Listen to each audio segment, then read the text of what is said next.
China. What was Biden's first mistake? Well, I think he made many mistakes. Number one, he's shown such weakness. You know, they have planes flying over Taiwan now. They never had this. You know, they never had these problems. You wouldn't have had this problem in Israel. They didn't shoot rockets when I was there. They're shooting thousands of rockets into Israel. That wouldn't have happened with me. Well, within 4 years, your administration brokered historic peace deals in the Middle East. And within 4 months, the Biden administration essentially is overseeing a war breakout. You got war. You've got big war in the Middle East, and it's going to get worse. What would you do to fix it? They have to know the president is going to be representing whatever it is you're talking about. It's an attitude. The attitude is that of weakness. This would have never happened. Look at North Korea. Everybody said this was going to be war. We're going to have war with North Korea. We didn't have war with North Korea. And I got along very well with Kim Jong-un. By the way, that's a good thing, not a bad thing. You didn't have Russia encircling Ukraine.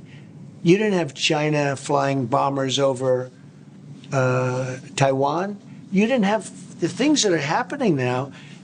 It portends to the future. It's going to be very bad unless something's done. There are specific policies that Joe Biden is putting forward now are greatly affecting the economy. Their narrative, in the sight of looming inflation ahead of us, the Biden administration, Chair Powell, Janet Yellen, they all say the inflation is only temporary. Should Americans believe that?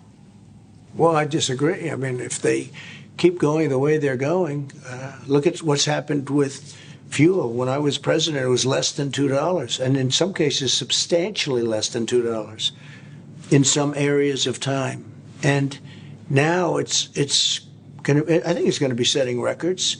Timber has gone through the roof, and so many other things. No, I think inflation is a very big. I don't think you can say it's transitory, or I don't think you can say anything about inflation other than it may be coming. And if it comes, it's a bad thing. A Space Force commander named Lieutenant Colonel Matthew Lohmeyer was recently fired for speaking out against Marxism in the U.S. military.